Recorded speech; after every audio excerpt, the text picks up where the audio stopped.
President Harden, before you begin today's meeting, I would like to read a few announcements. Welcome to the November 4th, 2025 special board meeting.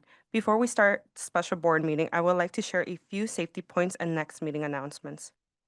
Please note that primary exit and entrance to the boardroom is the door that you used to enter this morning. If you are leaving the room, please use this door. The restrooms are outside the boardroom doors to your left. During the special board meeting, we ask that you keep all aisles and exits clear. If you need any assistance during the special board meeting, please waive the attention of one of our security officers. Mark your calendars for the upcoming meetings. A special board meeting is scheduled for November 10th, 2025 at 10:30 a.m. And the next agenda review committee meeting is scheduled for Wednesday, December 3rd, 2025 at 10:30 a.m. Both will be held at 42 West Madison Street Garden Level Boardroom. For details on how to register to speak or observe at the meetings and to learn about the speaker lottery process, please visit the Chicago Board of Education website. If you have any questions about registration or public participation, please contact the board office for assistance. Thank you for joining us today. President Harden, we are now ready for you to begin. Good morning, everyone. Welcome to the Chicago Board of Education special meeting. Today is November 4th, 2025. I'm President Sean B. Harden on behalf of my fellow board members. Thank you for joining us today. We're holding today's special meeting in the boardroom at the CPS Loop office, 42 West Madison Street Garden Level. I'd like to note that board members and senior leadership are physically present in the boardroom, and registered speakers may join us in person or virtually if they've opted to do so, and registered observers are joining us in person. The special board meeting of Tuesday, November 4th, 2025 is hereby called to order. Assistant Board Secretary, please call the roll. Member Lozano, Present. Member Smith, Present. Member Velez, Present. Member Boyle, Here. Member Wallace, Present. Member Pope, Here. Member Rivas, Present. Member Brown, Here. Member Rio Sierra, Present. Member Bannon, Present. Vice President Bautista, Present. Member Gutierrez, Present. Member Biggs, Present. Member Todekora, Present. Member Blaze, Present. Member Sakor, Present. President Harden. Present. I would also like to acknowledge Dr. Macklin King, Interim Superintendent Chief Executive Officer, Elizabeth K. Barden, Acting General Counsel, Dr. Alfonso Carmona, Acting Chief Education Officer, and Charles Mayfield, Chief Operating Officer. The order of the meeting will be as follows. We'll go into closed session, reconvene from closed session, recess, reconvene from recess, go into public participation, discussion of public agenda items, vote on public agenda items, and then adjourn. We'll now move into executive session. Board Member Zakor, do you have motion MO1? I move for the passage of motion number 25-1104-M01 and the commencement of a closed session to consider matters permitted under Section 2C of the Open Meetings Act, subsection 1, as specified in the motion. Is there a second? I second the motion. I will proceed with a roll call. Member Lozano, Yes. Member Smith, Aye. Member Velez, Yes. Member Boyle, Yes. Member Wallace, Aye. Member Pope, Yes. Member Rivas, Yes. Member Brown, Yes. Member Rio Sierra, Aye. Member Bannon, Aye. Vice President Bautista, Yes. Member Gutierrez, Aye. Member Biggs, Yes. Member Todekora, Yes. Member Blaze, Aye. Member Sakor, Yes. 16 ayes, 0 nays, 0 abstentions. This motion is adopted by the board.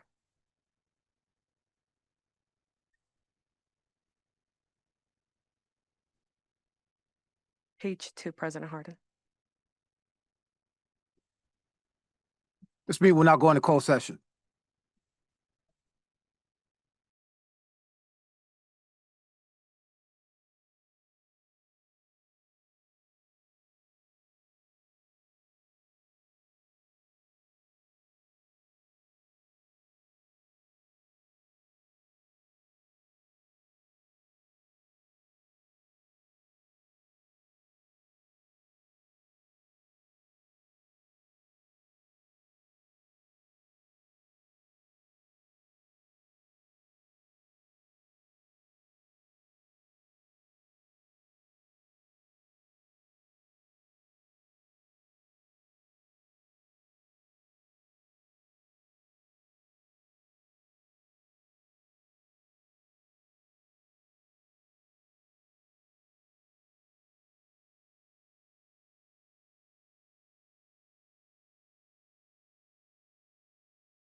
Ready to get started? Yes, if you could tell me.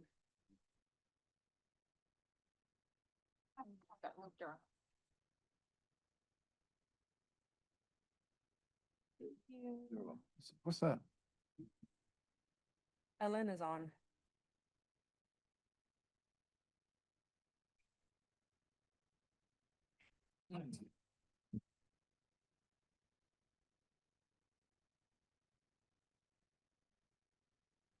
¿Cuántos tienes?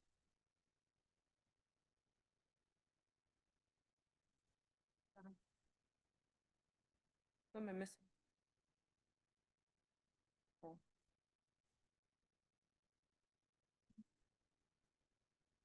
The special board meeting of the Board of Education is reconvened. Assistant Board Secretary, please proceed. President Harden, I would like to note for the record that there are no items to vote on from executive session. Member would- Custer, do you have a motion?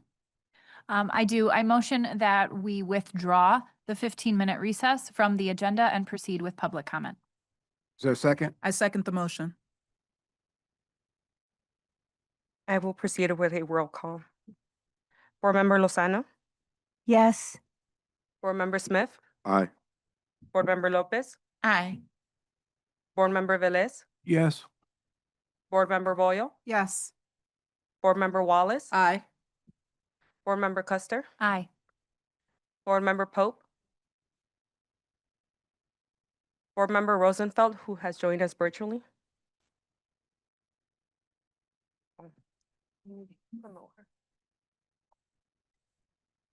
She's having technical difficulties. I'll continue with Member Rivas, Yes.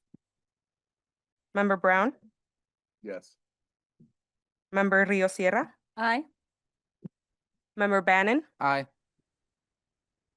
Member Gutierrez, Aye. Member Biggs, Yes. Member Dodecora, Yes. Member Sackord, Yes. Member D. Berry. Aye. I think you can hear me now. I'm a yes. Thank you. 18 ayes, 0 nays, 0 abstention.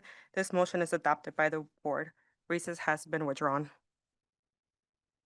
Thank you. We'll now proceed with today's public participation session. Thank you for joining to share your comments with the board. In compliance with the Illinois Open Meetings Act, public participation, sometimes referred to as public comment, is a portion of the board meeting or hearing that grants district stakeholders the opportunity to address the board with their concerns and their comments. Note that public participation is a time for the board and CPS senior leadership to listen and hear from you rather than a time for dialogue with board members during or after your remarks. While we can't discuss personnel matters, public participation is a key component of transparent governance, and it provides us as board members as well as senior leadership an opportunity to listen to everyone who has signed to speak. This board takes equity of voice seriously, and while we may not address your comments directly during public participation, CPS leadership is always present at our meetings and are able to address concerns as follow-ups after the meeting. As a district and as a board, we also have many other spaces for authentic dialogue. For example, each and every one of our board members hosts board office hours so that you can have a conversation. We invite you to use our website, cpsboe.org, if you want to meet with the board member during office hours. We encourage you to take advantage of this opportunity to meet with board members outside of a board meeting, and we thank you for your attention and consideration. And finally, as a reminder, union representatives will be allotted 5 minutes to speak before public participation, and any elected officials will be allotted 5 minutes to speak after the conclusion of public participation. Assistant Board Secretary, please share the rules of public participation. Members of the public who registered to speak were given the option to attend in person or via an electronic format. For those who prefer to attend via an electronic format, they were given information to access this meeting by dialing a number and using their phone. We did this so that speakers with limited or no access to the internet or who may have a weak internet connection could still participate using their phones. Also, members of the public may submit written comments for the Board of Education special board meeting via the written comments form on our board's website or mailed at 42 West Madison Street, Garden Level. Written comments received between the day the public agenda was posted through 5 p.m. the day after the Board of Education special board meeting will be submitted to the board and published within 5 business days on our website. Speakers, please listen while I provide directions for public participation. I will call your name and number when it's your turn to speak. For speakers joining us virtually, as a reminder to unmute, please press *6. Once you hear your name, please state your name for the record. I will then start your 2-minute timer. When there are 30 seconds remaining, I will inform you so that you can proceed to conclude with your remarks to allow for the next speaker to begin. For anyone standing with a speaker, know that in order to comply with City Fire Code, please stand along the glass partitions on the marked spots to keep the aisles clear. Thank you. President Harden, before we begin calling registered speakers from the speakers list, we do have union reps who would like to address the board. We will begin with Jackson Potter, CTU Vice President, who is here in person.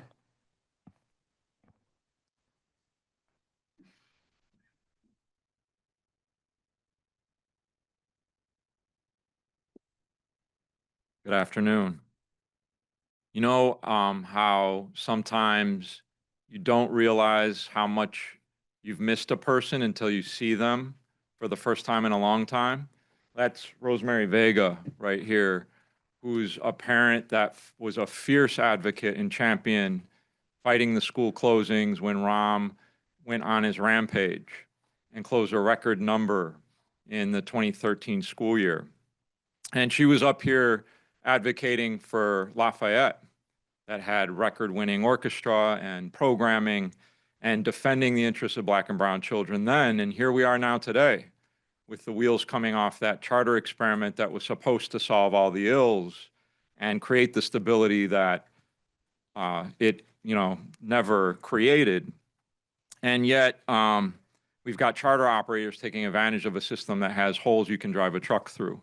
And so, don't envy the position you're in, but I am glad that you're in these seats to monitor, protect, defend, and ensure the public interest, even if the entities that closed the schools took advantage, privatized, and now are closing again didn't.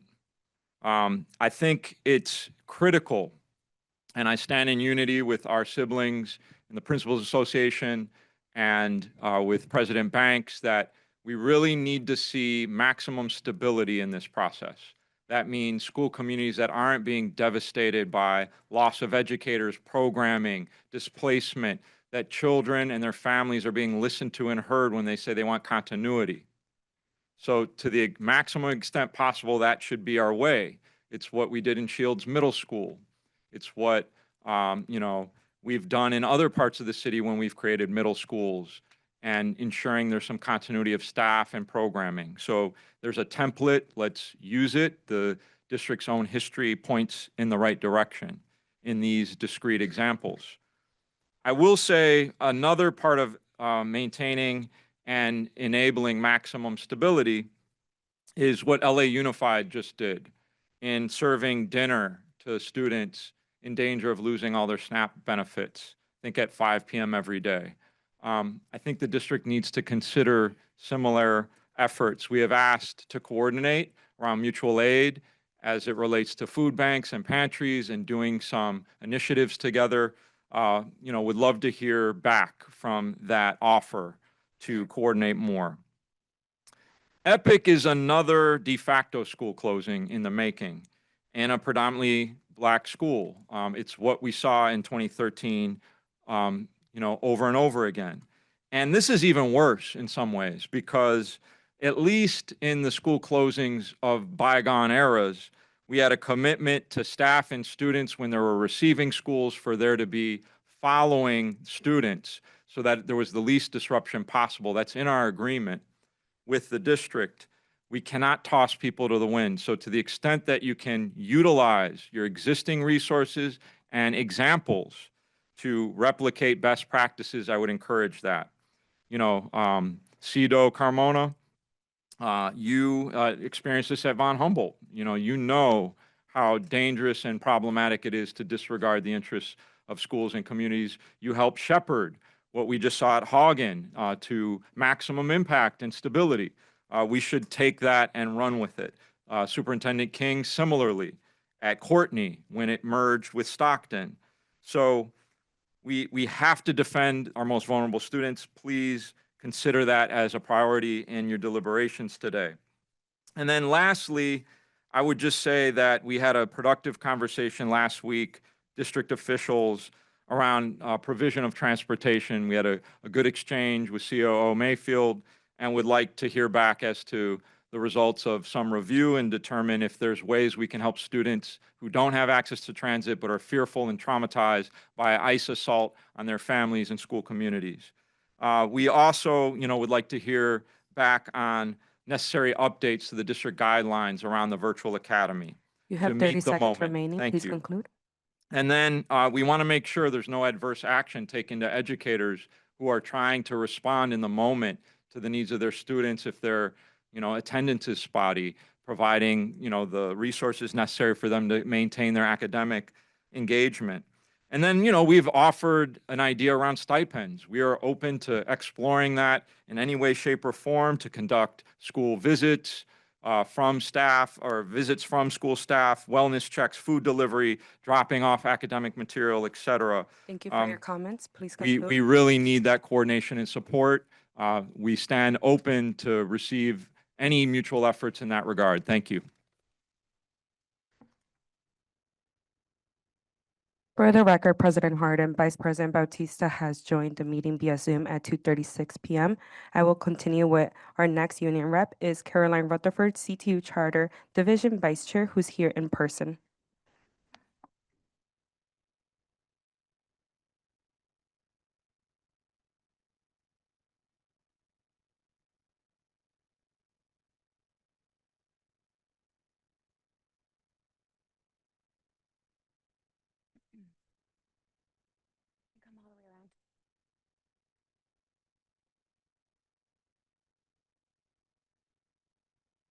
Good afternoon, members of the board and CEO King. Not here, but maybe sometime.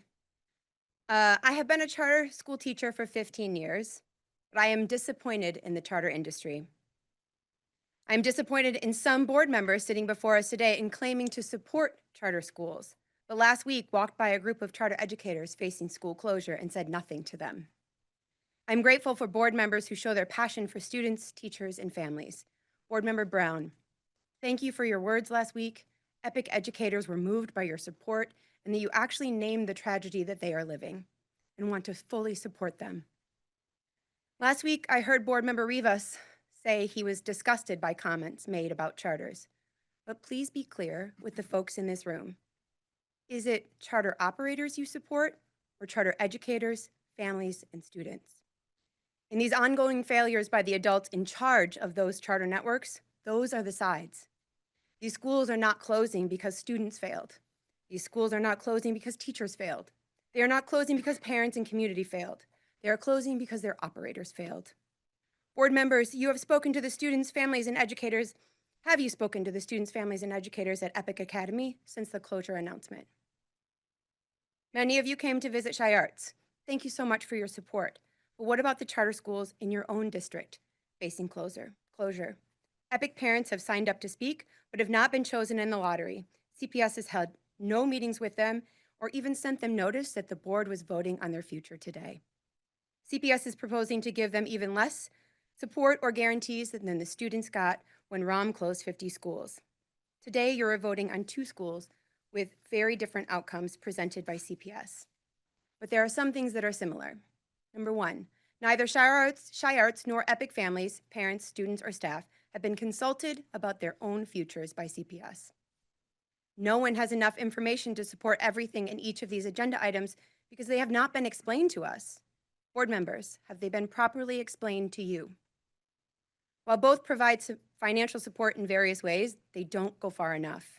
Schools are built on relationships, trust, and community, which both of these schools have successfully developed. Where is the language to preserve those essential parts of a community? CPS can do better.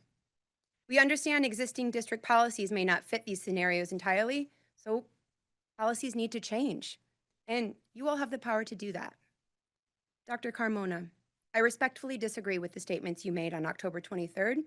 You stated, when it comes to staffing, we keep the schools as close as possible to what they look like today. but there are limitations, certification, residency, and current staff members who do not want to work at these schools. I have been an Acero teacher for 15 years, and I've been elected by hundreds of Acero teachers and educators. And so this is very important to me. Have you actually looked at how many of these limitations exist? Because I have. We've surveyed all of our members. We have the data. The number of members at each school that meet the qualifications and want to stay at their school under CPS management: Casas, 16 out of 21.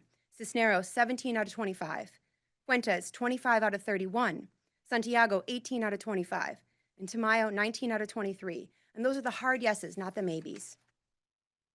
Yet they have no idea if they will be offered a job by CPS when Acero lays them off in 2 weeks. These 5 schools will be broken piece by piece instead of valued and preserved. Board members, we have stood before you at every meeting for over a year, pleading with you all to protect students, staff, and communities. And we are asking you again today, please provide EPIC the option for students and staff to stay together at a high-quality CPS school like South Shore. They deserve happy, healthy, secure high school futures.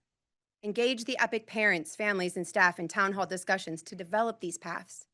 Provide the Shy Arts students and staff a guarantee the heart of their school, which is the Arts Conservatory Pre-Professional Training Program, will remain intact. Work with the Shy Arts teachers, teaching artists, students, and parents. Learn about the operations of the Shy Arts Conservatory model in order to maintain it and replicate it at other schools across Chicago in the future. Commit to funding arts education at Shy Arts and across You the have city 30 seconds remaining. Please conclude. that are not solely relying on donations from a foundation. After over a year now, the teachers and staff at the 5 Acero schools deserve stability in their future employment. CPS must make the effort to keep these highly qualified and committed educators before we lose them and frankly lose the schools. I know we've been waiting for answers, but if the language before you today does not protect students, staff, and school communities, then we need to get it right. Thank you Thank for your you. comments.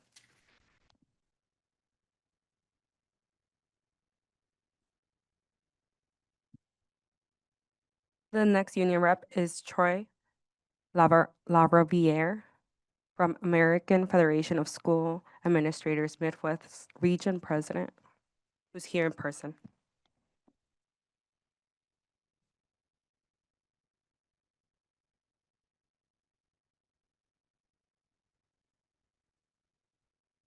Good morning, beautiful people. A little dry this morning. I'm going to start by saying thank you to the Superintendent Search Committee for the work you're putting in to identify a superintendent for our school. I come with a concern regarding that work, but I don't want to be another person launching into a concern without expressing a deep appreciation for the time and effort that you're putting into the search. You have my gratitude. I'm here to point out that you're moving forward with selecting a superintendent of schools without including accountable representatives of the principals and assistant principals who lead the schools. And those of you who have community organizing backgrounds, you know that people can't claim to represent a group if there are not communication avenues and accountability, lines of accountability between them and the people they are said to represent. And no such lines exist here. I know that you can't make every stakeholder happy. At the end of the day, you got to get your work done. At the same time, principals and assistant principals are not your average stakeholders. Principals are the only leaders who directly manage every part of a school's ecosystem. The only leaders who directly manage every part of a school's ecosystem. Instruction, safety, budgets, hiring, evaluation, procurement, operations, culture and climate, community engagement, and that's just a few. That's literally just the beginning. They manage all of that plus. So when you have a decision to make or an initiative to plan for, I want you to start thinking about our union of principals and assistant principals as strategic priority partners. Leaders that you have to bring in early, engage deeply, and sustained involvement throughout the planning and decision-making process because of the principal's position, once again, as the only leaders who directly manage every part of a school's ecosystem. They have to be there in the beginning, they have to be there early, they have to be in deeply, and it has to be sustained. Superintendents issue directives and launch district-wide initiatives across each area of that ecosystem. And principals see how those directives impact schools for better and for worse in real time. Representative principals would help you evaluate candidates not just on lofty goals, but on how well they can stage and support the execution of those goals in schools. Ultimately, it's the execution that's going to impact students. Now, I want to talk a little bit about, because this is bigger, my point here is bigger than just the search committees. It's about how the district has approached principals in general. The search committee is just another example. I want to make a larger point about the weight that our principals take on. Principals are public-facing leaders who absorb the impact of the district's decisions every day. When policies miss the mark, school communities turn to principals for answers and often hold principals responsible for your decisions. That's why principals have an urgent need for this board and the next superintendent to recognize and honor that accountability. They need you to honor it with actions that say, we respect and value what you bring to the table, principals. You can show school communities respect by deeply engaging the principals who lead them. Whether the process be the superintendent search, absorbing charter schools into the district, or budgeting for the upcoming school year. If it's important, then representative principals who are accountable to their colleagues should be at the table by nature of their positions as keepers of the ecosystem.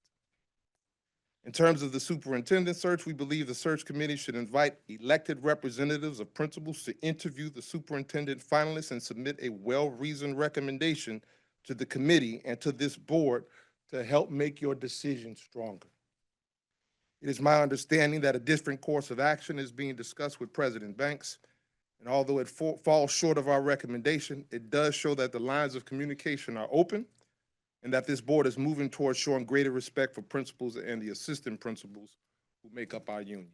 So we appreciate that, and the lines remain open. Thank you. Thank you for your comments.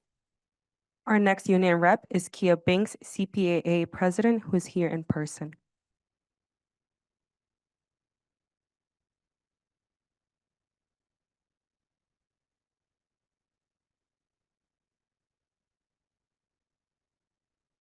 Good afternoon.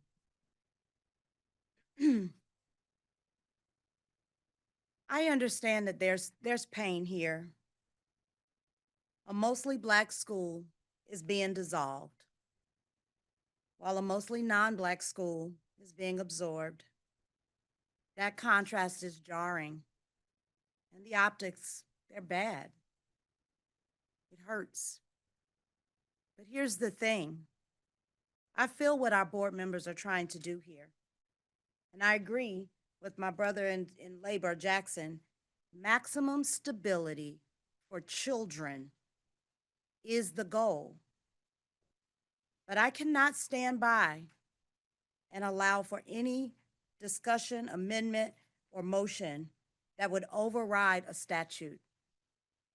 We all want students to see familiar faces, but they deserve the right educators with them. Principals are trusted to make that call, and CPAA won't support anything else.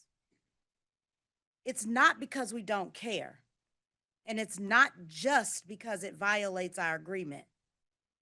Also, it's not just because it creates a very dangerous precedent, but it is because it puts adult needs before our students' needs.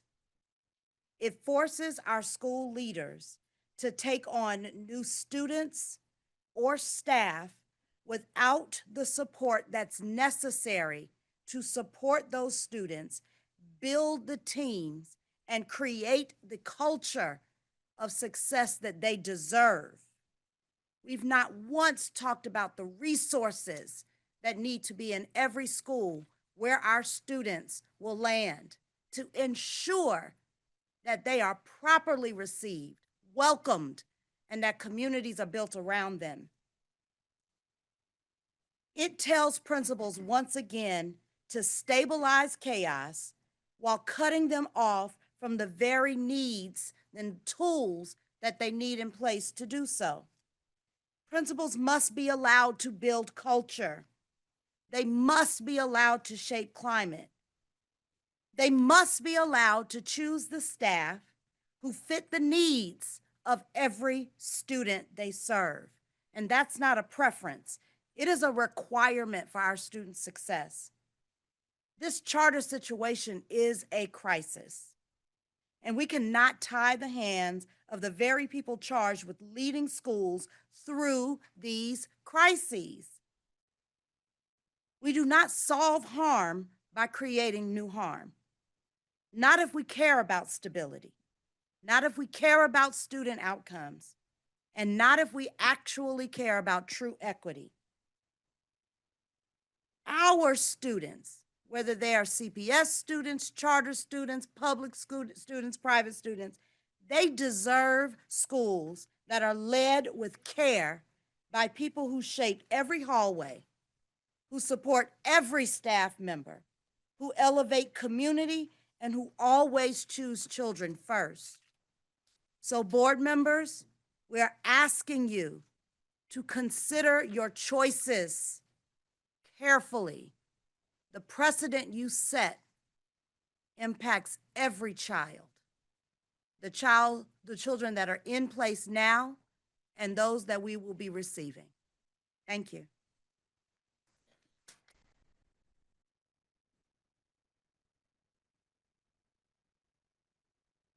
President Harden, we are now ready to call registered speakers from the speakers list.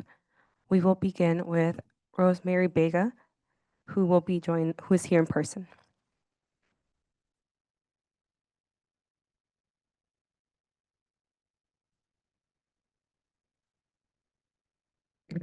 Hello, my name is Rosemary Vega. I said I wasn't gonna cry today. In 2013, under Dave Vitale, Barbara Bird Bennett, and Rahm Emanuel, 50 schools were closed. That was a devastating hit to Chicago, especially to our Black and brown communities. We saw after that closing what that did to our Black and brown families. We lost so many children to CPS. We lost them at CPS. To death, to the suburbs, to wherever, but we lost them because they didn't have the security of a board, of a mayor backing them and protecting them. Today I stood here with CTU again. In 2013, I was strictly fighting against charter schools. But today I stood for them because what is happening to our Black and brown children is not right. It's not their fault that they don't got stability. It's not their fault that adults making decisions are not making decisions in their best interests. So I'm here begging you guys. I know you guys understand. When you make these decisions, please make these decisions with our children, with our Black and brown children in your hearts. Because let me tell you something, every white parent that is in Shy Arts has a choice to take their children somewhere else. You have 30 Our seconds Black remaining. and brown parents, our Black and brown children don't have that choice, don't have that option.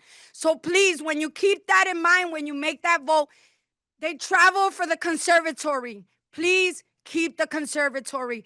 To hear staff at the school worried about their job, Black staff, worried and not knowing about their future is heartbreaking. And Rivas, you said you were going to support us 100%. And God forbid if I hear that you don't, because I will move Thank you heaven for your and comments. hell Please conclude. to make sure you don't contain in that seat.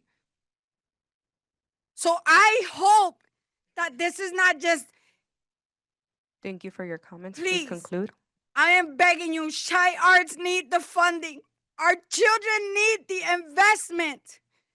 They deserve the investment because you will be doing a disinvestment to the city of Chicago by removing anything for Shy Arts because the uniqueness of the school is what makes Shy Arts. Please, I am begging each and one of you. Keep Thank our you for black your comments. Please conclude. they deserve. They traveled to get there. Thank you.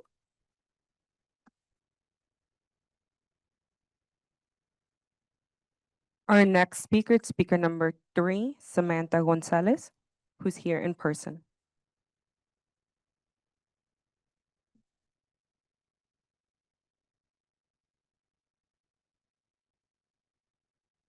Hi, everyone. I'm Samantha Gonzalez. I'm a junior musical theater major and student body president at Shy Arts.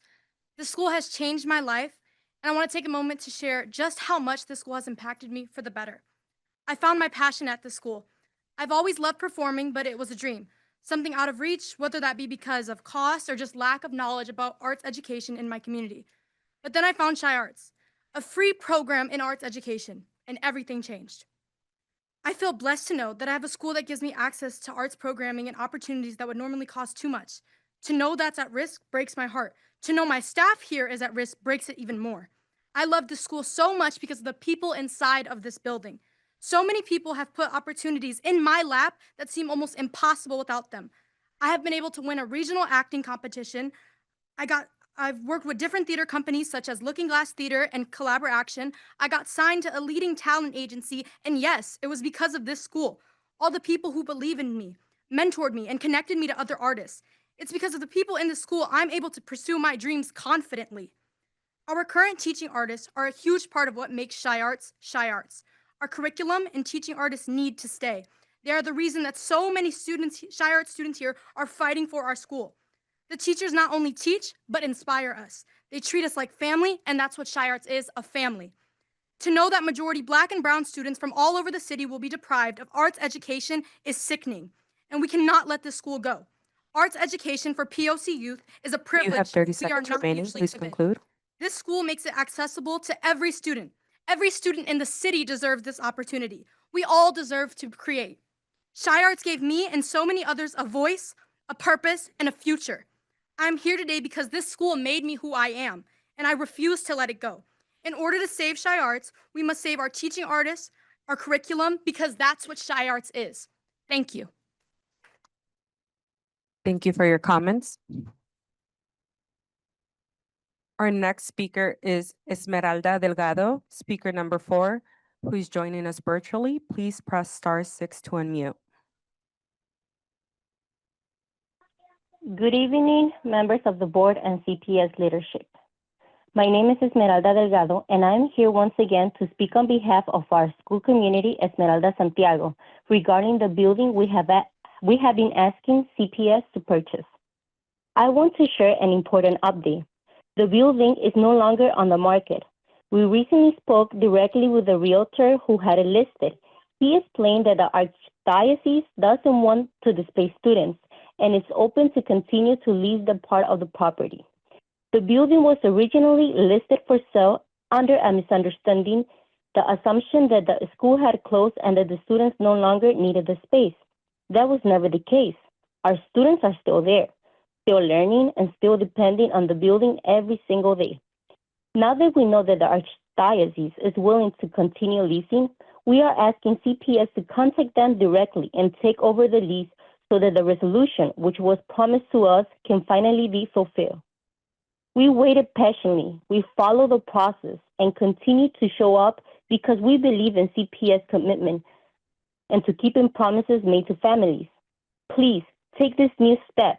Work with our Archdiocese to secure the lease and give our students what they deserve. Also, we want to let the leadership know that when the 5 schools began this journey, our goal was always to keep our principal and our beloved teachers together. We've been hearing that some teachers might be let go, and that is hurting You our have 30 heart. seconds We remaining. don't Please conclude. want more changes. We want to stay together as the beautiful family we are.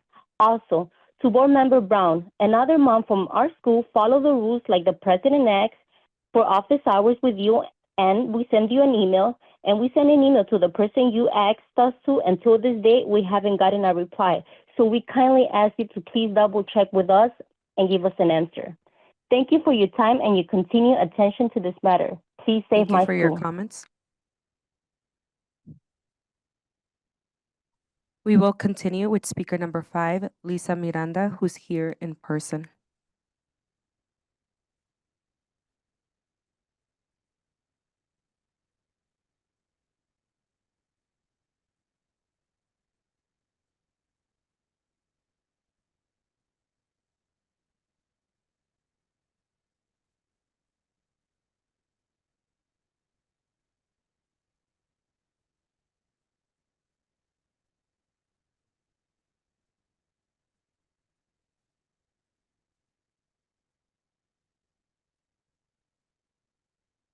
Good afternoon. I know with all the turmoil in Chicago and across our country, it might seem small, even selfish, to fight so hard for one school. But it isn't small. It's essential. Because the same leaders fighting to keep CPS families safe and fed must also fight to protect a place where young artists learn to imagine and build a better world. Art and activism can never be separated. At Shy Arts, scholar artists create work that make us laugh, bring us joy, and make us see each other, truly see each other. They also create art that shocks us, stirs righteous anger, and calls us to stand up to injustice wherever it exists. Good trouble is what Shy Arts does. It's what a commendable school does. It trains truth tellers. It builds empathy. It produces artists who change the world. I've seen that transition up close. My daughter is a freshman at Shy Arts. In just 2.5 months, I have watched her focus, her commitment, and her artistry deepen in breathtaking ways. Her teachers, working artists You have 30 seconds remaining. Please her to conclude. make creative risks, explore new materials, and grow as a young professional. That is the conservatory model. Real artists teaching the next generation, nurturing their voices 3 hours a day, 15 hours a week. And I am not alone. Over 2,600 people have signed the petition to save Shy Arts and the conservatory. We stand united, asking you to invest in our artists' future. Thank you for your As comments. Please creative, conclude. courageous as our students. Find a way through every logistical, financial, and ideological challenge to protect the conservatory model and engage all stakeholders in conclude. transition process. Help our scholar artists shine truth and joy into a world that need both so desperately. Champion Shy Arts, the school and model that turns Chicago's young artists and activists into leaders, bold, visionary, and waiting to shape our future. Thank you. Our next speaker is speaker number 6, Scott Stewart, who's here in person.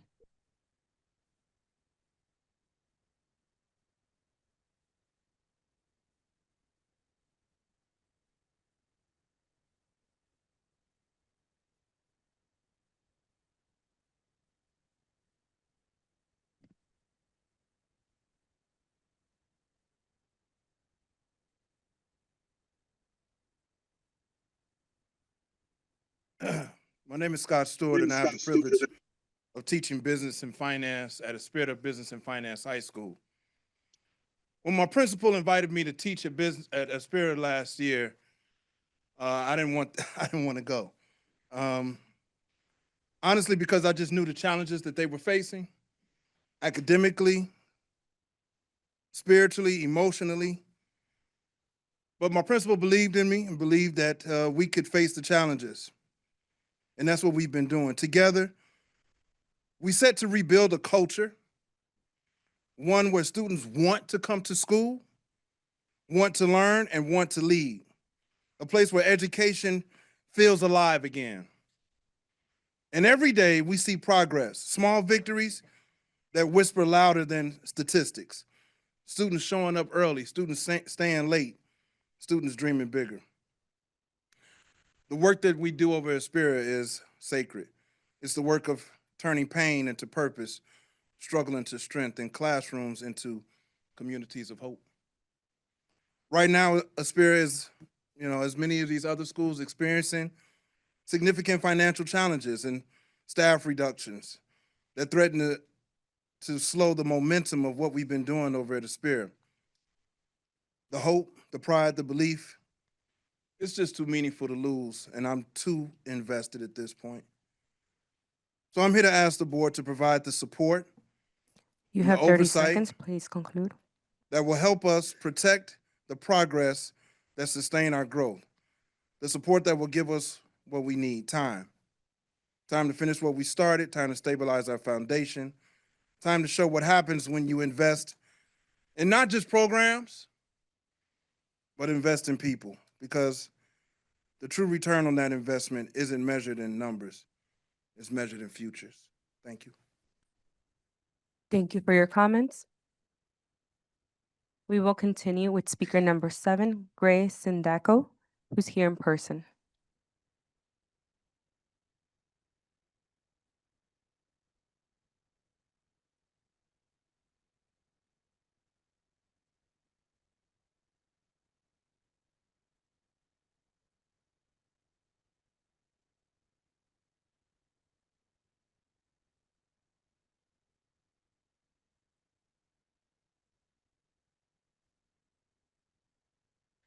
My name is Grace Syndico, a teaching artist in the Theater Conservatory at Shy Arts. My work has been shown at Steppenwolf Theater, Citadel Theater, the Beverly Arts Center, among many Chicago and New York theaters.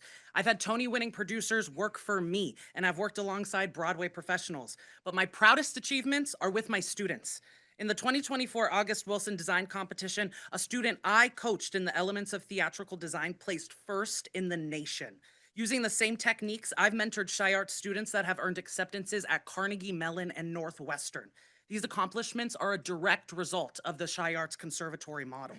I also attended a performing arts high school where a single teacher ran an entire theater program. It was never enough. As thespian president, I saw firsthand how students suffer without proper support or in-depth education. At Shy Arts, we do things differently. Our students thrive because working artists, though most not certified, develop and teach specialized, professionally leveled curriculum. Though we may not fit the mold of a traditional teacher, we are still educators in our own right, leading rehearsals, creating theory, and redefining our craft. Without the fair pay that we currently earn, Shy Arts will lose these artists and the unique training that keeps our scholar artists nationally competitive. When they walk into those collegiate and professional art spaces, they are prepared. They match and exceed expectations. In my class, for example, students train in Suzuki physical training and physical text analysis, a rare college-level technique that, to my knowledge, no other high schools in the country offer. In fact, I am one of the few artists in Chicago with the You have training to 30 be able seconds to teach remaining. this Please technique. conclude. At Shy Arts, students receive a level of training otherwise gatekept by expensive tuition and private programs. Teaching artists are what keeps our students and this program extraordinary. Please maintain the Arts Conservatory model and find a way to continue employing even non-teacher certified working artists like myself. Thank you. Thank you for your comments. We will continue with our next speaker, Christian Helem, speaker number 8, who's here in person.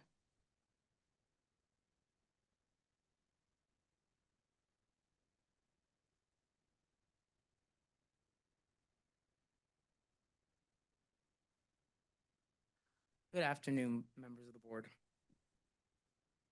My name is Christian Helem, and not only am I a proud alum of Shy Arts, but I'm also a current teaching artist there, and I've been there for 8 years. I was also part of Shy Arts' first class in 2009, and if anyone remembers that, we didn't have an address until about a month before school started. Talk about risk.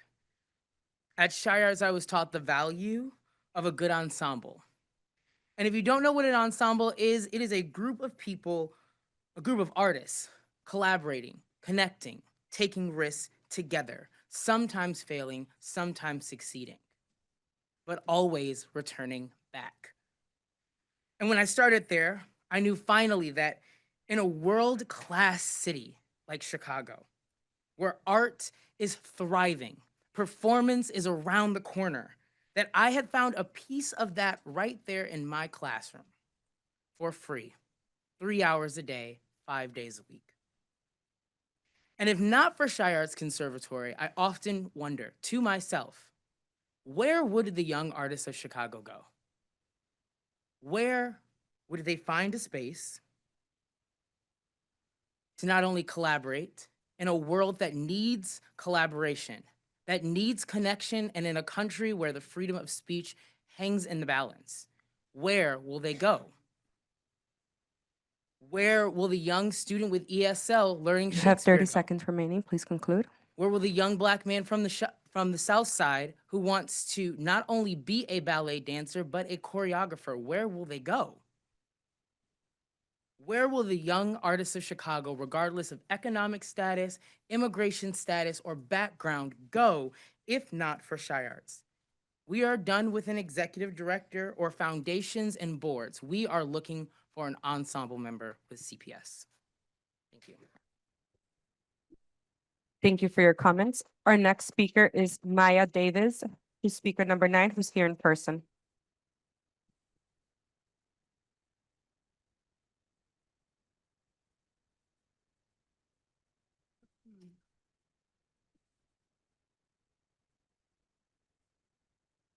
Good afternoon, members of the board.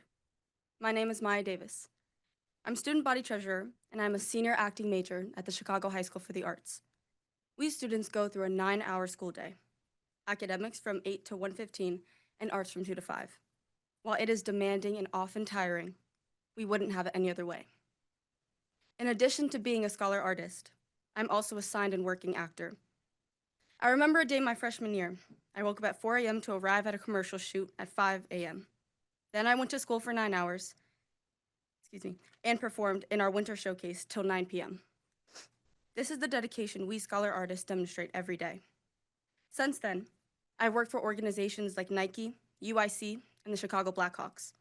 A PBS episode I started was recently nominated for a Chicago Emmy. I state these accolades not to boast, but to show what Shy Arts makes possible. The foundation Shy Arts has built for me. The rigorous training, the support from my teachers, and the collaboration with my peers have shaped me into the artist I am today. And I would not be the actor or person I am without this school.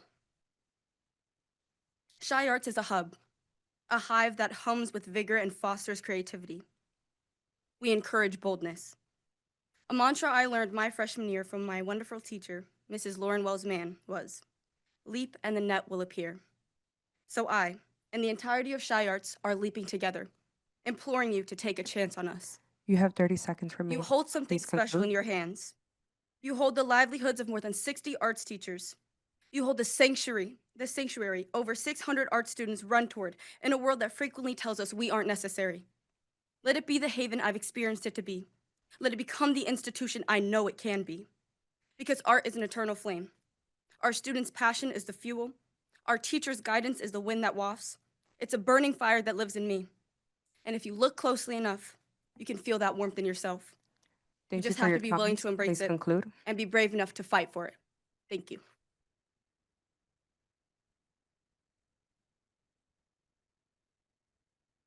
Our next speaker is Jada Love Ramos, speaker number 10, who's joining us virtually. Please press *6 to unmute.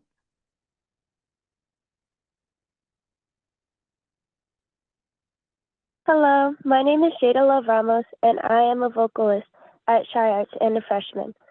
I would like to start off by reading a poem that board member Pope taught my mother when she was my age at Carl Schurz High School. First, they came for the socialists, and I did not speak out because I was not a socialist. Then they came for the trade unionist, and I did not speak out because I was not a trade unionist. Then they came for the Jews, and I did not speak out because I was not a Jew. Then they came for me, and there was no one left to speak for me. I would like to thank every board member for coming to save our school on behalf of all the students at Shy Arts, and for not abandoning us in our time of need, like Tina Boyer Brown, who should be held accountable for not informing anyone in her decision not to sign a renewal contract for the school. Thank you for coming to visit Shy Arts and seeing how Shy Arts works. Thank you.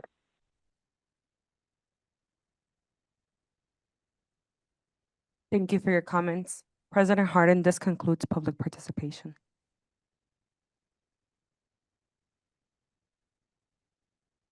We'll now open the floor for comments on the items of public agenda. Are there any comments or questions from the board?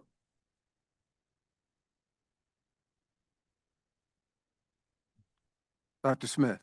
Thank you, Mr. President. After hearing some of the comments today and working with the families and leaders at Epic Academy, there is a resolution today coming before the board that I want to address both in process and principle. Epic Academy is in the 10th district that I was elected to represent. I visited Epic multiple times and I've reviewed its data. On the 5 essentials, Epic has no negative ratings in any category, not one. And in fact, it's strongest in families that are involved. This means that the parents are fully engaged, invested, and parents are working alongside teachers and leadership to support the students of Epic Academy. When families show up, it's our job to show up with them and not pull the rug from under them.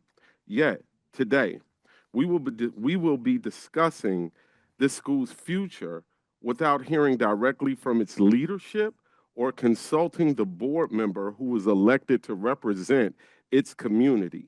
On October 7th, I sent a written request to the Office of the Deputy Chief of Staff asking for EPIC's executive director to brief this board directly to explain their situation, their transition plan, and the student impact. There was no response from CPS leadership, though the school's director, Dr. Leandra Khan, did reply immediately. Still no response from the Deputy Chief of Staff of CPS.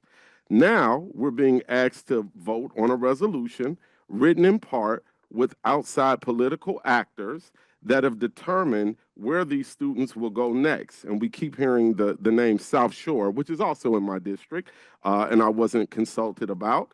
That is paternalistic.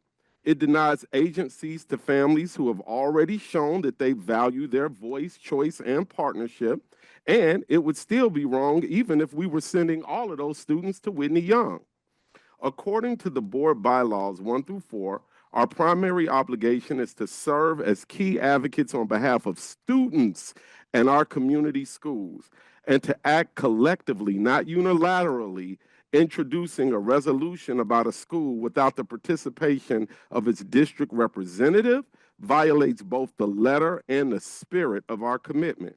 If EPIC is running out of funding, our immediate obligation is stewardship.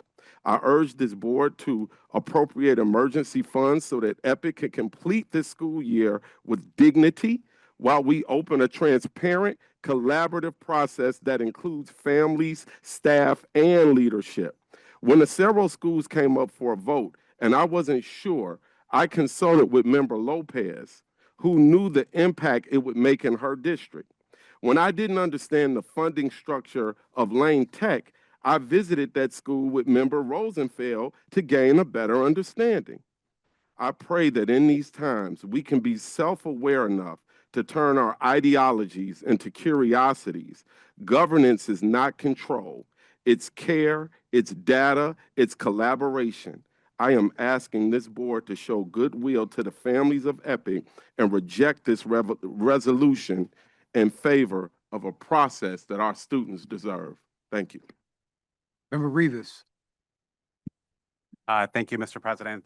Thanks everyone who has come out today for public comment. Obviously, this is a very difficult situation with these school actions, and unfortunately, we have to make choices this month because we have until December 1st to make announcements related to school actions.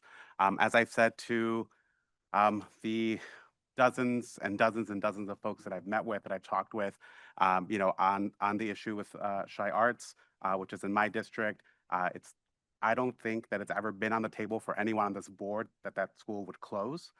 Right now, it's just thinking through what is it going to look like next year after with a transition plan, considering all of the obligations we have. Once it's a district managed school, there are rules, there are policies. Everyone who's met with me, who I've talked to about it, I've been very honest and transparent about those things, and I'll continue to be open, transparent, and talk to anyone who wants to talk to me about it, because that's what my community elected me for. I'm really happy that I have been open, transparent, and meeting with our Shy Arts families, meeting with our Santiago families, because the school is not in my district, but it's in my community related to those issues there. So always feel free to email, contact us, use the board office hours form to be able to meet with us because we are here to represent the needs of the schools in our districts, to represent the families in our districts. So, thanks. Member Blaze? I just wanted to say thanks to Board Member Smith for reiterating a lot of the things that Member Brown were saying last week when you were unavailable. There is a great deal of concern, and the one thing Board Member Brown said that really resonates with me is, how do we keep this school together? And how do we make sure that the kids go to another school that is better? Typically, when a school closes, students are pushed around to schools that have openings, then they might not be as good as the other schools. So I'm glad you're both on the same page with actually helping students to make sure that they're getting to where they need to be. And for Shy Arts folks, thank you so much for coming again and showing up for yourselves as you always do. There's going to be lots of questions. As you know, you are the unique, beautiful school that you are, and we're going to have to unravel all those pieces and figure things out. But the conservatory is important to, I think, to a person on this board, it's important to all of us. And we've got to make sure that we get this right. So thank you all for coming.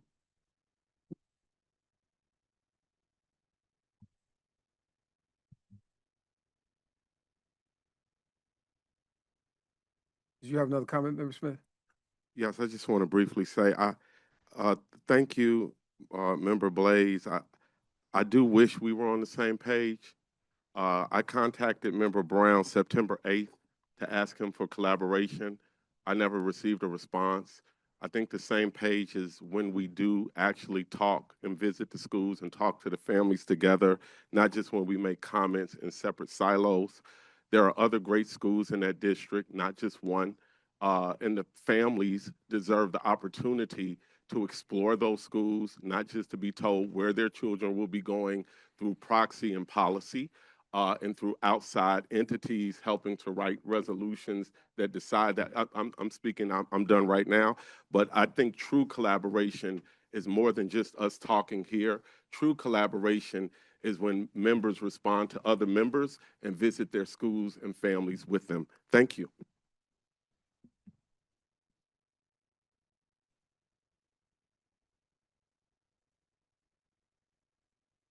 Member Brown? Yeah. First, I want to apologize to the families from Aspira, from Shy Arts, from Epic. It hurts me to see people have to beg for their survival in a district where we all pay taxes, and we should be thinking about how to improve education, not just how to survive. For me personally, that's traumatic. I'll also say, I apologize to Board Member Smith if I did not respond.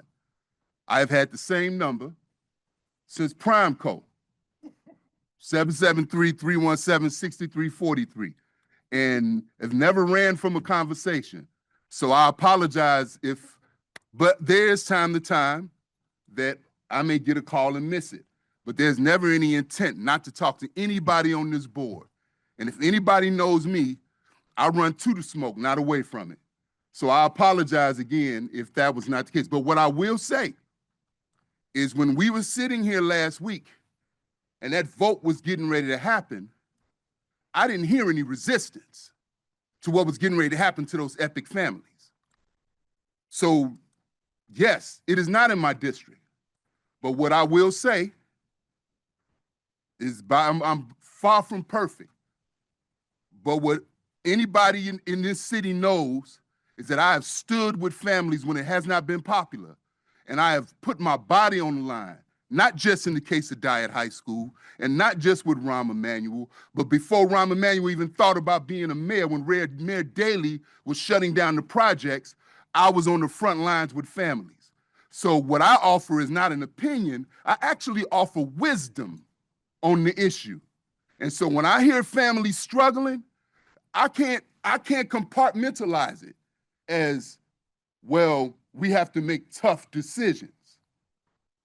Because often the people making those tough decisions don't have to suffer through the impact of those decisions.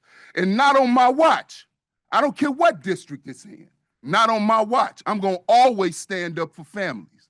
And so, again, I apologize, brother, if I missed your call, but it's kind of dope that you like called that out here in the board meeting. But what I will say is, I have never intentionally ignored anybody's call on this board. And if I missed it, you know, blame the head, not the heart. And that's it. Member Pope. So you went public over a text, brother? Come on, black man. Come on, brother. Let's stay focused. Oh, come on, man. We're better than that. We better. Yes, we should. Santiago's waiting too. No, we love you, brother. That's what love looks like. Okay. In regard to Epic, I think that nobody is suggesting that anybody wants to corral and force anybody to go to South Shore High School. I think that's important to understand. Of course, parents and their students have agency and have the ability and the right to go wherever they want to school. So I think that that is not an argument that pertains to this. I think what we are hoping to have is the opportunity for a community that loves one another, has built bonds, has built confidence, has built trust, to stay together to the maximum extent possible. Of course, someone can opt out of that if that doesn't meet their needs or the needs of their children. But what we're looking for in this is to have the teaching community and the student community that have bonded and worked together over the years stay together to the maximum extent that they choose to do so.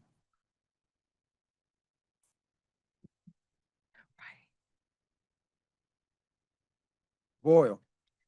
Yeah, I just want to make sure, I wanted to respond to the comments, made by CPAA today. Because, I'm a longtime union member and I respect both.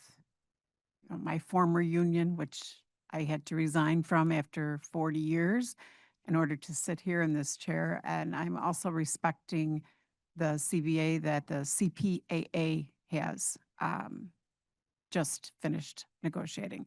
Thank you.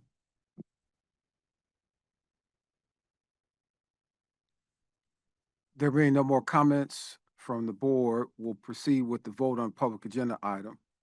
Assistant Board Secretary, please proceed. Thank you, President Harden. I will proceed with items of the public agenda read. I'll read the board report number and title. These items do require a vote. EX1, amend board report 24-0125-EX4, authorize the renewal of the Chicago High School for the Arts Agreement with conditions. President Harden, this amendment is necessary for termination of the existing contract school agreement with the Chicago High School for the Arts at the end of the 2025-2026 school year, resulting in the school wind down and ceasing operations effective July 1st, 2026. Additionally, for the record, this item was posted as draft on agenda and final will be included in the agenda of action. This item does require a vote. Is there a motion? So moved. Is there a second?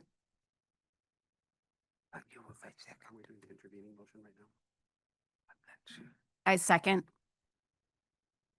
I'm confused. Thank you. I will proceed with a roll call.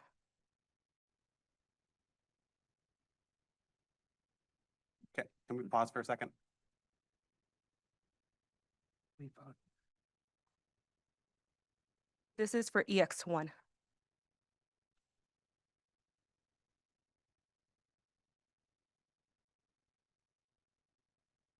And the next one will be a motion for EX2, and that's where we do the interview. Correct. Okay, This is thank you. just for EX1. Yeah, this is EX1. Yes. I will proceed with the roll call vote now. Okay. Yes, please proceed. Board Member Lozano, Yes. Board Member Smith, Aye. Board Member Lopez, Aye. Board Member Velez, Yes. Board Member Boyle, Yes. Board Member Wallace, Aye. Board Member Custer, Aye. Board Member Pope, Yes. Board Member Rivas, Yes. Board Member Rosenfeld, Yes. Board Member Brown, Yes. Board Member Rio Sierra, Aye. Board Member Bannon, Aye. Vice President Bautista, Yes. Board Member Gutierrez, Aye. Board Member Biggs, Yes. Board Member Dodecora, Yes. Board Member Blaze, Aye. Board Member Zakor, Yes. Board Member DeBerry, Aye.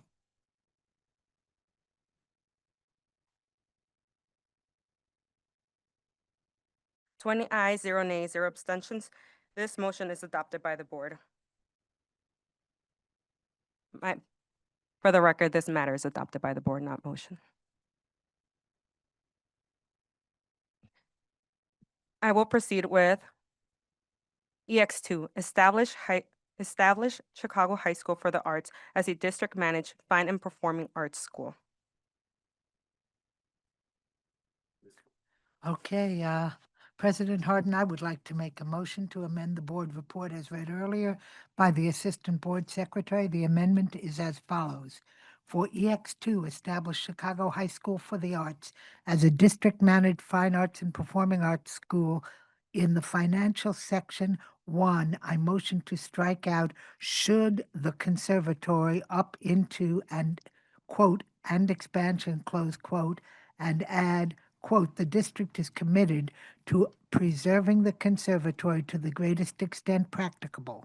The district will explore alternative financial strategies and partnerships to sustain and preserve the school's conservatory model to promote continued access to high-quality fine and performing arts education for students. Additional time will allow the district to engage in broader public engagement process. The district will endeavor to revisit the conservatory funding by the January board meeting following the completion of the public engagement efforts and the consideration of available financial options. Is there a Aye. second to move the amended language to the floor? I second.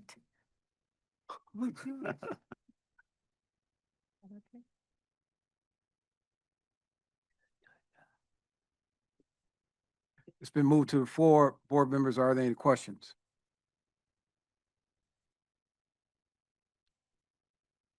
Shall we? Member Pope, Oh, no.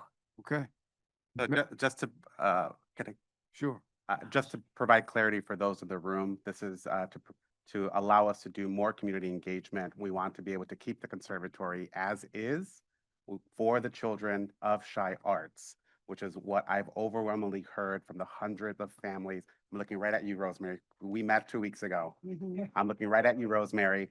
We've met, we talked. I've met and talked to hundreds of folks.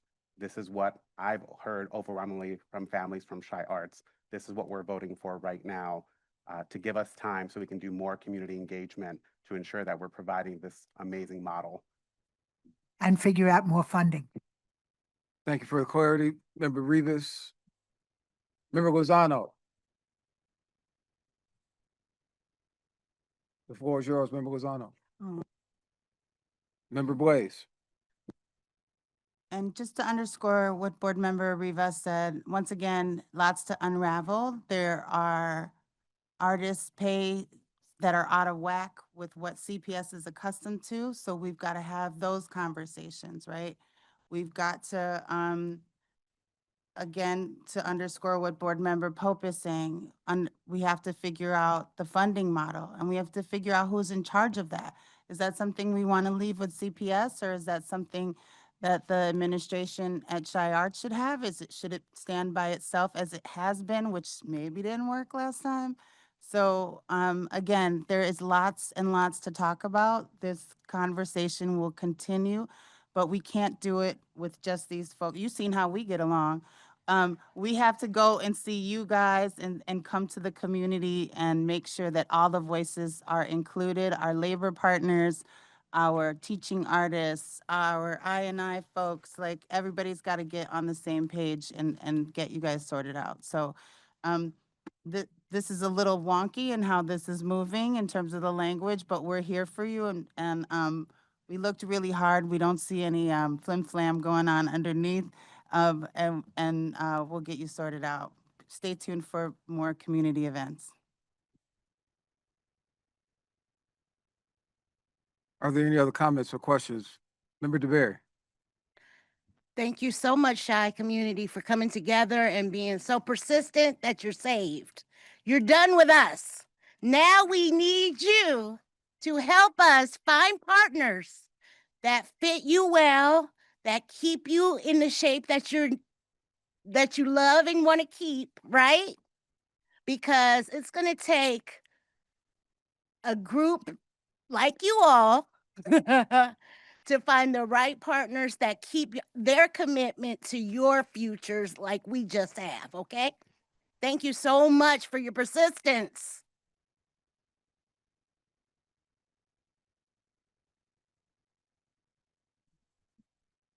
Finally, this board is completely supportive of Shy Arts. I don't think there's any question of that. The challenge becomes where we work together is to figure out how we identify the resources to preserve the conservatory. And that's the commitment you have from the board.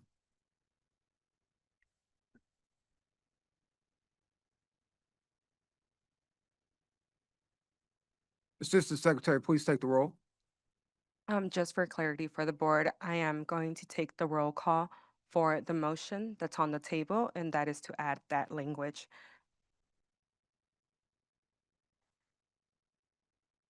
Board Member Lozano, Aye. Board Member Smith, Aye. Board Member Lopez, Aye. Board Member Velez, Yes. Board Member Boyle, Yes. Board Member Wallace, Aye. Board Member Custer, Aye. Board Member Pope, Yes. Board Member Rosenfeld, Yes. Board Member Rivas, Yes. Board Member Brown, Yes, ma'am. Board Member Rio Sierra, Aye. Board Member Bannon, Aye. Vice President Bautista, Yes. Board Member Gutierrez, Aye. Board Member Biggs, Yes. Board Member Thodakora, Yes. Board Member Blaze, Aye. Board Member Sackor, Yes. Board Member DeBerry, Aye. 20 ayes, 0 nays. This motion is adopted by the board.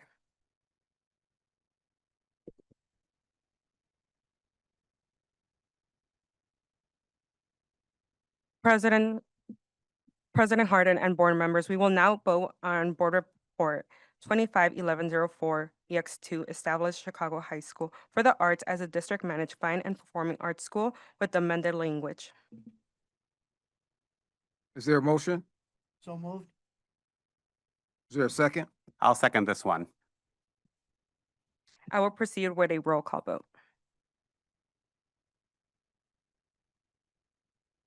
Member Lozano, Aye. Member Smith, Aye. Member Lopez, Aye. Member Velez, Yes. Member Boyle, Yes. Member Wallace, Aye. Member Custer, Aye. Member Pope, Yes. Member Rosenfeld, Yes. Member Rivas, Yes. Member Brown, Yes, ma'am. Member Rio Sierra, Aye. Member Bannon, Aye. Vice President Bautista, Yes. Member Gutierrez, Aye. Member Biggs, Yes. Member Thodakora, Yes. Member Blaze, Aye. Member Sackor, Yes. Member DeBerry, Aye. 20 ayes, 0 nays, 0 abstentions. This motion is adopted by the board. For the record, the final will be included in the agenda of action.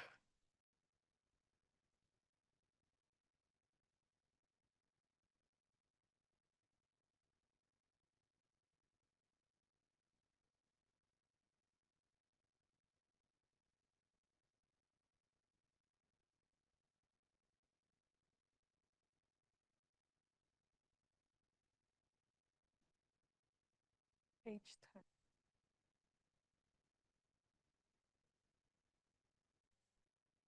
Your mic. We'll now open the floor for questions or comments on the unfinished business item from October 30th, 2025. I'd like to note that the following unfinished business item from October 30th, 2025, 25-1030-EX1, Amendment Board Report 25-0424-EX7, authorize renewal of the Epic Academy Charter High School Agreement with conditions. We'll now proceed with the vote on unfinished business. Assistant Board Secretary, please call the roll. Please proceed, I'm sorry. President Harden, we will now proceed with the unfinished business items from October 30th, 2025. I will read the board report number and brief title. This item does require a vote. 25-1030-EX1, amend board report 25-0424-EX7, authorize renewal of the Epic Academy Charter High School Agreement with conditions. President Harden, this amendment is necessary for termination of the charter at the end of the 2025-2026 school year, as the school will cease operations and voluntarily returns its charter on July 1st, 2026, with $1,400,000 in additional FY26 funding allocated to ensure successful wind down and completion of the academic year. President Harder, Yes, sir. I would like to motion to amend the board report as read earlier by the Assistant Board Secretary. The amendment. Point of order, I think we have to motion and second the first motion before you can make your amendment, Board Member Brown. That's correct. And then you can. Yes.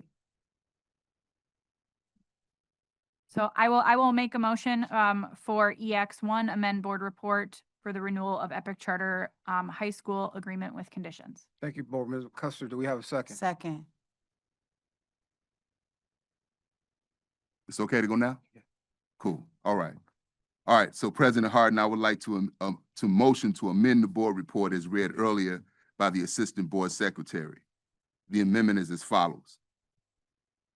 For 25-1030-EX1, amend board report 25-0424-EX7, authorize renewal of the Epic Academy Charter High School Agreement with conditions.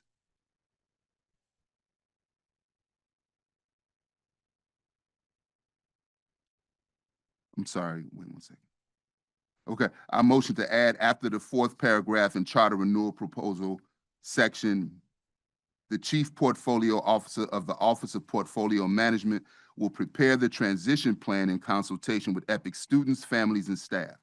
The transition plan will provide opportunities to maximize stability and continuity for EPIC families and qualified staff, including but not limited to allowing maintenance of the school community by offering enrollment to all EPIC students at a high-performing district-run school and corresponding opportunities for employment for qualified EPIC staff in open positions at such receiving school. Additionally, the transition plan will include providing all available options to EPIC students for enrollment within district-run schools and assisting interested EPIC staff by identifying and sharing information about open positions within CPS for which they may be eligible to apply, consistent with district hiring procedures and requirements, including identifying which schools are receiving EPIC students. The Chief Portfolio Officer shall report to the Board of Education on the implementation of the transition plan and the status of the EPIC student enrollment, staff retention, and support activities no later than December 19th, 2025. And in the financial section, after the second paragraph, to the extent possible, the district will monitor EPIC Academy's use of any additional FY26 funds provided. EPIC Academy shall be required to return to the district any unspent public funds and or property or assets purchased with public funds. In accordance with the terms of its charter agreement, the district will investigate and make all reasonable efforts to ensure recovery of any such unused funds, property, or assets, including but not limited to real estate owned by EPIC Academy. Is there a second to move the language to the floor? Second. I'd like to make a motion. All right, I would like to make a motion to amend the amendment, I believe that's what it is. I second. Okay, so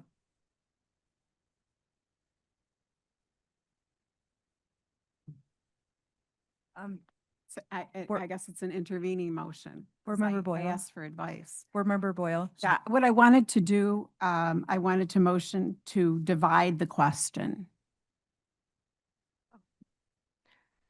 Can you just be specific about what specifically you're trying to divide? Sure, I wanted to divide the part, the first part that talks about the transition plan from the part that talks about allocating the financials so that the school can continue to operate, for the rest of this time right now. Like, I wanted to get the financial part settled. Board Member Boyle, just to clarify, for everyone is asking that we divide the motion into two sections. It would Yeah. be a roll call vote. There's no discussion because there was a second. I would take a roll call vote. And then after that roll call vote, if it does pass, that means those two amendments will be voted on separately. Okay. So we would first do the first section, which is the charter renewal proposal section, and then the second section that we will vote on, you all will vote on, is the financial section. So you're voting on two different amendments if the divide to question is passed by majority of the board. So I will take a roll call vote for motion to divide the question. Can I have a point of clarification? Yes. Do you care to explain why you're proposing this?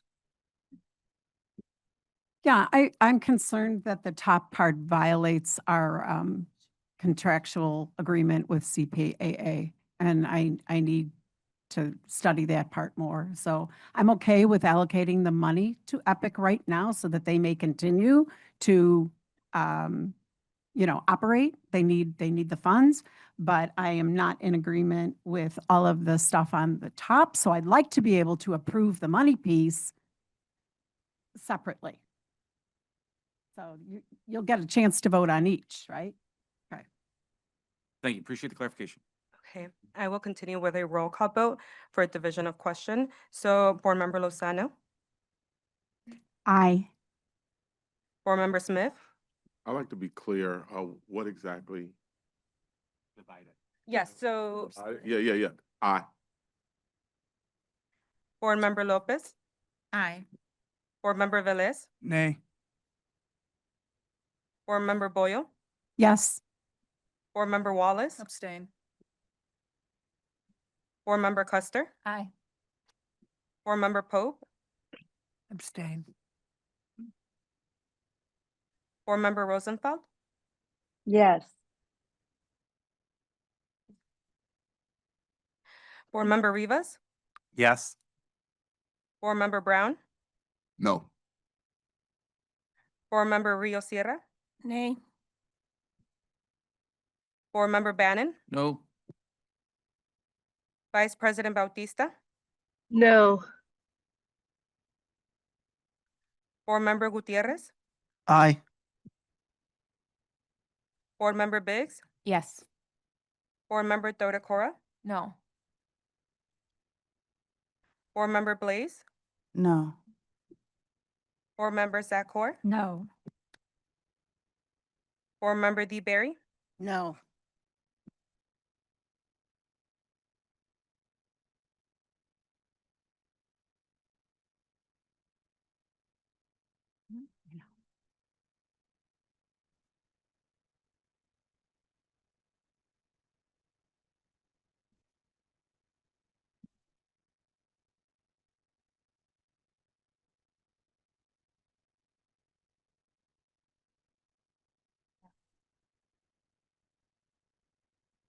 We do have a ties 992, so President Harden, we would need you to cast a vote for division of question.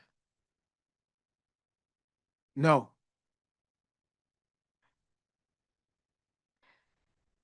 It's 9 ayes, 10 nays, 2 abstentions. This motion has failed of adoption. We will go back to the motion on the table, which Board Member Brown did.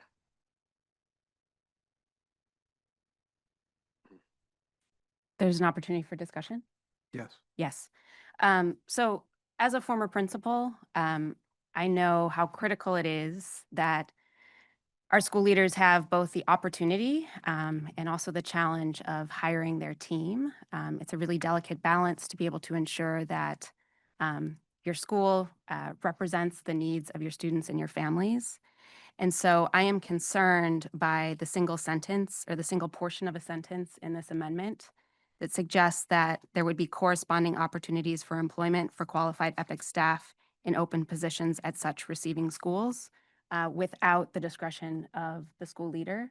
And so for that reason, because that statement still exists in the amendment, I cannot support it.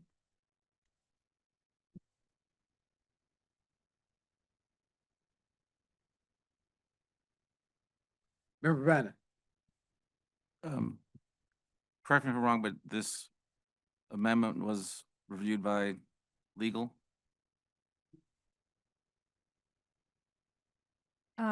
Yes, Board Member Bannon, we did review it today, and I sent a communication to board members this afternoon, which contained privileged communications regarding the legal risks associated with the amendment. Thank you. Member Lopez. Thank you, Board President. Just reading here the language before me, and the way that I'm reading it, it states identifying and sharing information about open positions within CPS for which they may be eligible to apply, consistent with district hiring procedures and requirements, including identifying which schools are receiving EPIC students. At least the way I read it, it does not guarantee any positions, just letting them know what is available, going them through the process of applying. That's it.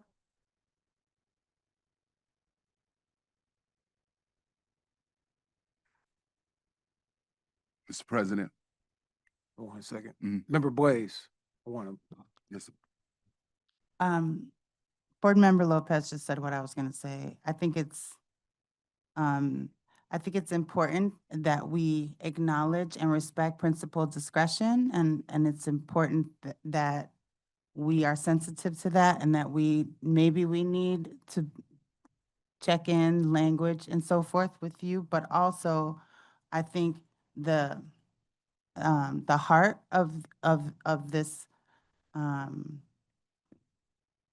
the heart of this language is an effort to try to keep EPIC School and their teachers together. So if there's a place where a lot of kids go, we hope that some of the teachers will be able to be hired. So once again, I thank Board Member Brown for bringing this last week when nobody was talking about EPIC at all, where it was just going to pass and roll through. I appreciate you for stopping and making sure that we have a conversation about it. And I love, in fact, all the engagement that is happening as a result of your interjection into last week's board meeting when EPIC was just going to sail through unnoticed. So I appreciate you for that. And thank you, Board President Kia, for making sure that we remember the principles. Member Zacco. Yeah, I just want to expand on that a little bit.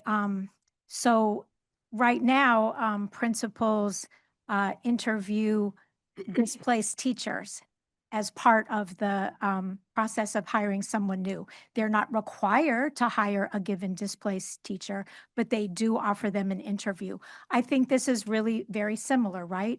They are going to offer an interview to teachers that are from EPIC or from another school in a similar situation. It doesn't require them to hire that person, but we want them to have those opportunities, and that is what is stated in this resolution. So I think it says opportunities, it says available positions. It doesn't offer any sort of requirement. So I think, good to raise the concerns, but I think that this meets those concerns. Liz, can I ask you to offer your interpretation on the language, if it is being directive in that requiring that principals hire the way that it's written? So I don't want to provide any sort of legal advice on the record, President Harden, but I'm happy to do so outside of the public realm, only because I don't want to waive attorney-client privilege. Understood. Member Custer. I'd like to make a motion for a 5-minute recess so that board members can read their email and seek counsel.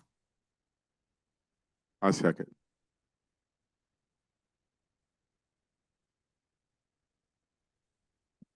I will proceed with a roll call vote. Board Member Lozano? No. No. Board Member Smith? Aye. Board Member Lopez? Aye. Board Member Velez? No. Board Member Boyle? Yes. Board Member Wallace? No. Board Member Custer? Yes. Board Member Pope? Board Member Rosenfeld? Yes. Board Member Rivas? Yes. Board Member Brown? No. Board Member Rio Sierra? Nay. Board Member Bannon? Yes. Vice President Bautista? No. Board Member Gutierrez? Aye. Board Member Biggs? Yes. Board Member Thodakora? No. Board Member Blaze? No. Board Member Zakor? No. Board Member DeBerry? No.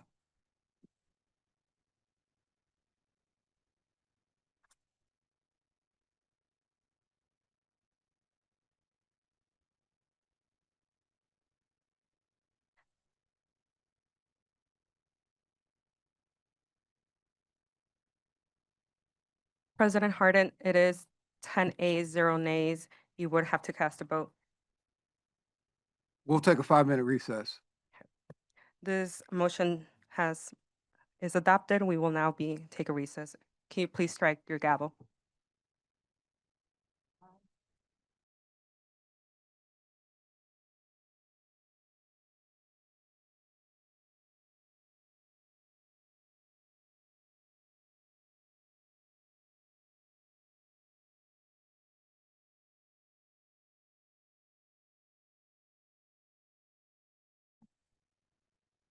The special board meeting of the Board of Education is reconvened.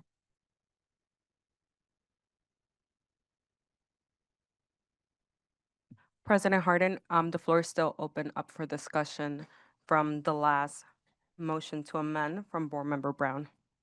I would like to make a motion. May I recognize? The motion is it to amend the amendment? Yes, to amend Board Member Brown's amendment. Am I recognized?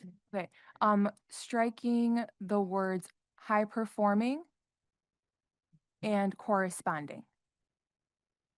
And this is on the charter renewal proposal. Yes. The second paragraph, just for everyone. It's after to all EPIC students at district-run school and opportunities for employment. Is there a second? We have a second? I second.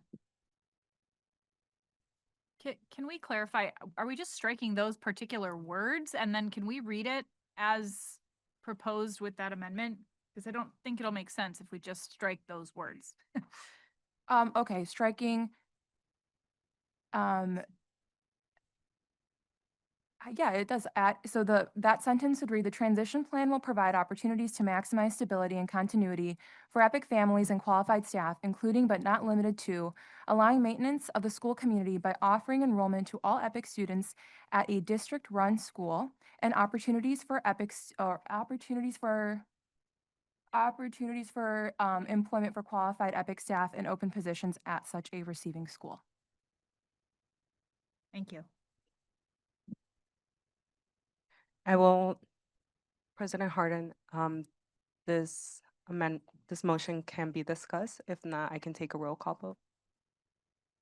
Is there any discussion on this? You can take a vote. Thank you. Just to clarify, I am taking a vote to remove high performing and corresponding from the previous amendment. Board Member Lozano? Just want to say thank you. So as I'm listening to it, I'm just wondering if my fellow board members are hearing what I'm hearing. I don't know. I can support, if this would get us to a resolution, I can support it. But historically, 88% of the people that have been impacted by school closings have been Black students. The overwhelming majority of those students did not go to a better school. Now, if we want to strike the word high performing, I get it, but I'm raising this with this body. How do we make sure that a child doesn't go from one school that's closing its doors in the middle of the night, and then they end up at a school that's going to be in discussions for school closings the next year? This has happened over and over and over and over again. And you know, so this is the concern. Now, if that's acceptable, then say that. But if what I just shared with you is not acceptable, then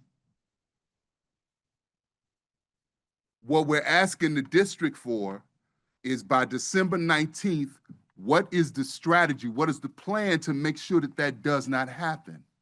So if this language moves forward, there is a date of December 19th on this resolution.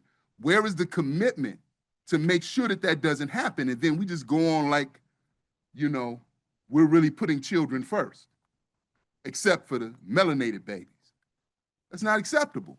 And so if I understand things correctly, that's what I'm raising. And I'm looking at our superintendent because, you know, I know that you are a person that can actualize kind of what we're talking about, sis. But that's the concern that I'm raising, right? I don't see anything that's going to stop this practice that has happened over and over again. And so I can agree to this if by December 19th, there's a plan that can come to us that clearly says that just like we heard those Shy Arts babies, and a lot of those folks look like us, but a lot of them didn't, what are we going to say to those Epic families that says that they are just as valued, just as heard, where they can get up and they can applaud at the end of our conversation, and that's it. So, Mama Lozano, I can agree to this if the December 19th date is a day that we'll have a concrete plan on how this will happen. I can go with it. That's in the it's in the language. We're on to the amendment of the other. I think we're on my amendment, striking high performing and corresponding. And I can speak to like why that is, because I 100% board member Brown, that's like the history.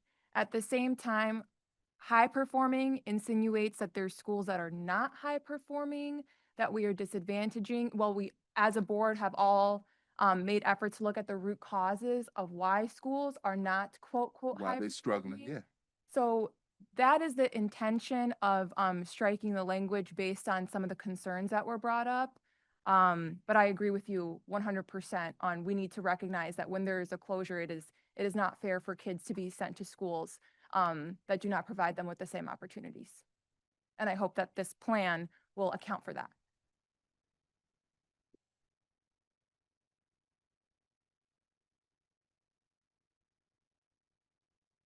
Mr. President? Yes. Yeah, I just want to reiterate what member Dr. Cora brought up and respond that, you know, parents choose different schools for different reasons. What one person may consider high performing may be subjective to another person. I speak with parents who send their children to a school because it's the safest school in the district for their kid to go to, even though another school may have better academics. I perceive our job as stewards of the system to make all schools high performing. If a school is not meeting the standards it needs to meet, that is why now elected board members collaborate with communities and prayerfully more so with one another. So that's my objection. It's not that we want a child to go to a bad school. We want a child to go to the school their parent wants them to go to.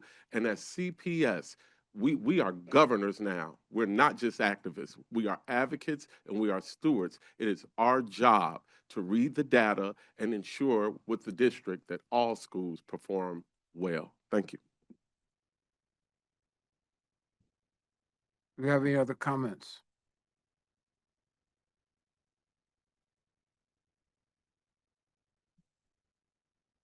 I will proceed with a roll call vote. Please do. And this will be, just to clarify, the amendment that Board Member Dodacora did. So Board Member Lozano, Aye. Board Member Smith, Aye.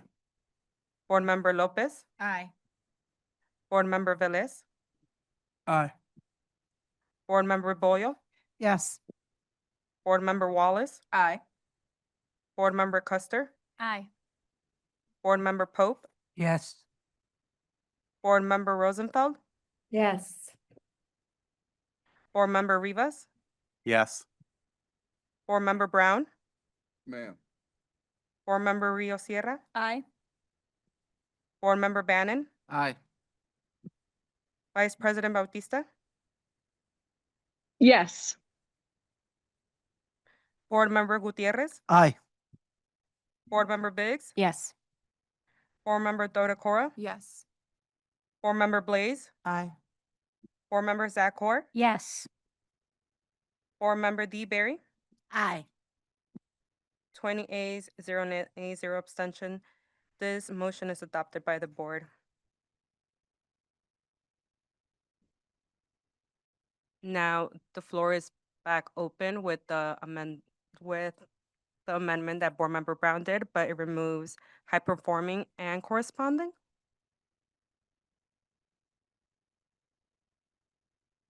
If you're ready for a roll call vote, I will take a roll Yes, call please vote move forward with the roll call vote.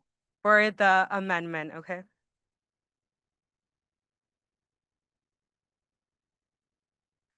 Board Member Lozano, Yes. Board Member Smith, Aye. Board Member Lopez, Aye. Board Member Velez, Yes. Board Member Boyle, Yes. Board Member Wallace, Aye. Board Member Custer, Aye. Board Member Pope, Yes. Board Member Rosenfeld, Yes. Board Member Rivas, Yes. Board Member Brown, Board Member Rio Sierra, Aye. Board Member Bannon, Aye. Vice President Bautista, Yes. Board Member Gutierrez, Aye. Board Member Biggs, Yes. Board Member Dodacora, Yes. Board Member Blaze, Aye. Board Member Zakor, Yes. Board Member D. Berry, Aye. 20 A's, 0 nays, 0 abstentions. This motion is adopted by the board. Now I will take a roll call vote with the amended language. So we will now vote on 251030 EX1 amended board report 250424-EX7 authorized renewal of Epic Academy Charter High School agreement with conditions with the amended language.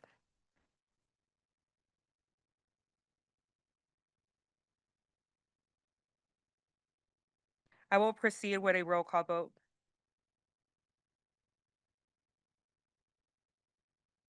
Board Member Lozano, Yes. Board Member Smith, Aye.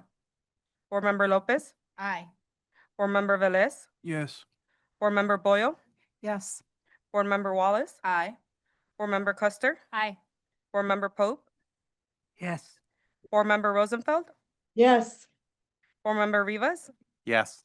Board Member Brown, Yes, ma'am. Board Member Rio Sierra, Aye. Board Member Bannon, Aye. Vice President Bautista. Yes. Can you repeat that again, please? Yes. Thank you. Board Member Perez, Aye. Board Member Biggs, Yes. Board Member Dodacora, Yes. Board Member Blaze, Aye. Board Member Zakor, Yes. Board Member D. Berry, 20 A's, 0 nays, 0 abstentions. This motion is adopted by the board. For the record, the final will be included in the agenda of action.